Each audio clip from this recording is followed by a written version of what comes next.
Good morning, everybody. Happy Monday, and welcome to another live video in my series on tips for parents of transgender kids.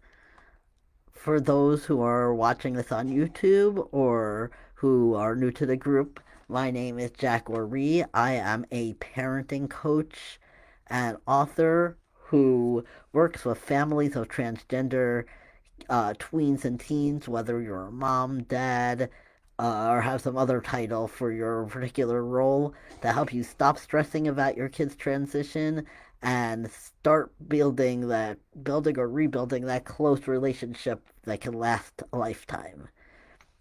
So, what I want to talk about today is dealing with family. I've got a couple of questions from people over the last couple of weeks in the group saying basically, I have some family members who are unsupportive of my child's gender identity. What do I do?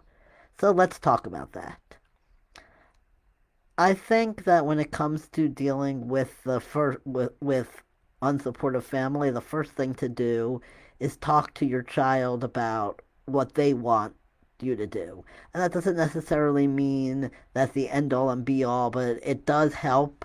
And I know some of you may be have younger children who are 10, 11 years old or even younger, so it might seem weird to be like, I gotta get my child's input on this. But the bottom line is it's their gender identity, and even though you as a parent will be making quite a few decisions on their behalf over the next few years, it's important just to realize that for every trans person, one of the things that helps give them a sense of control over their lives and helps them feel better about who they are is for them to be in charge of their transition, in charge of who they come out to, how they come out, what to do when somebody is unsupportive, all that sort of stuff. So the first thing to do is to talk to your child and say, I know grandma or grandpa or uncle or whoever it is has not been respecting your gender identity.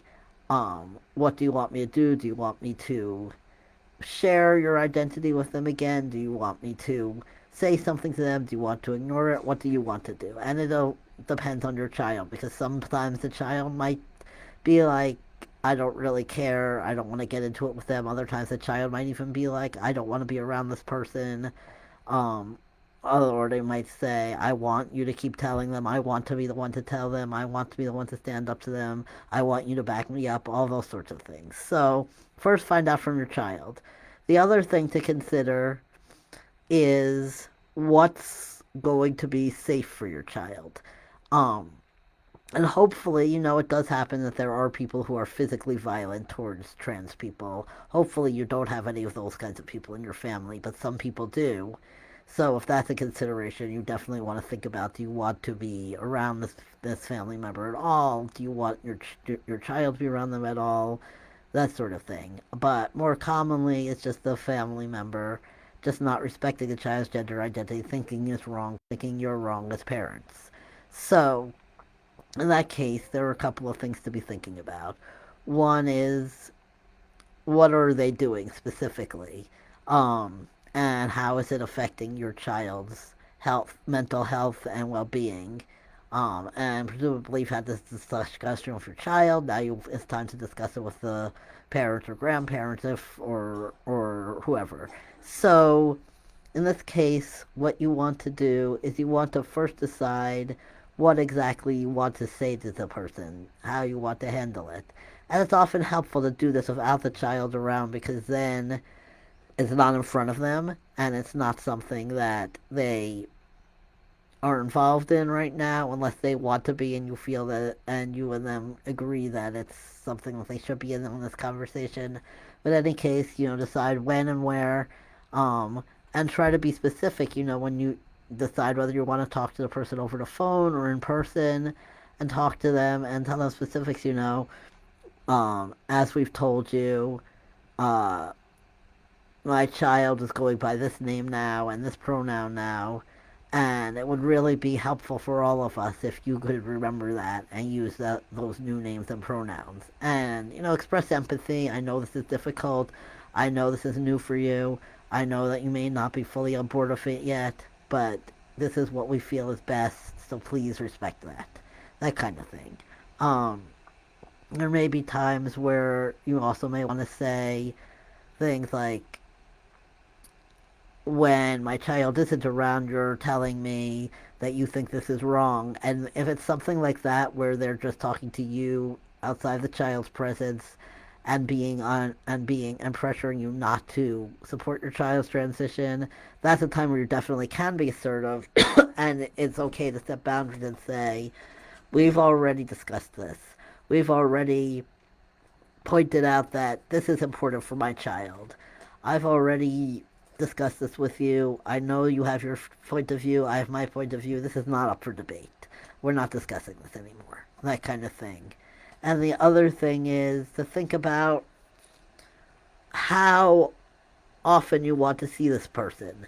Is it someone who's very important in your child's life? Is it somebody that you feel I'd rather limit contact because they're being unsupportive, they're being harmful, and discussion has gone nowhere, and my child is uncomfortable, I'm uncomfortable? Is one of your boundaries going to be that you don't see this person more than once every couple of months, or you don't see this person at all, or you limit it to Zoom, or all those kinds of things?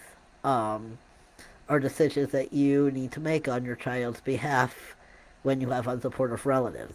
Of course, in some cases, and I hope this is not in the majority as well, but in some cases, you will also have a situation where you live with the person. Maybe it's your partner or another family member that also lives there. That's a little bit different because you obviously can't just move out, and especially if it's your partner. If it's your partner, that's some talk you want to definitely keep having while the child isn't around.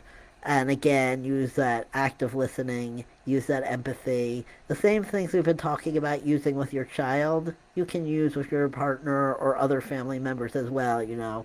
Hearing their point of view, using I statements, paraphrasing their point of view, using I statements to express your point of view, asking open ended questions. All those things, the great thing about them is you can use them anywhere. So, my tips for today, as far as unsupportive family members, and definitely if you have other questions, I'd love to hear them and see them in the group, and we can definitely talk more about them. But my tips are: one, talk with your child about how they're feeling and what they want you to do about the unsupportive family member and take that into account. Two, consider your child's physical and mental well-being and what is safest for them. Three, have specifics that you want to talk about with the family member who's being unsupportive. Four, use active listening and empathy. Express that you understand this may be difficult for them when you ask them to respect your child's name and gender pronouns if that's where you decide to go.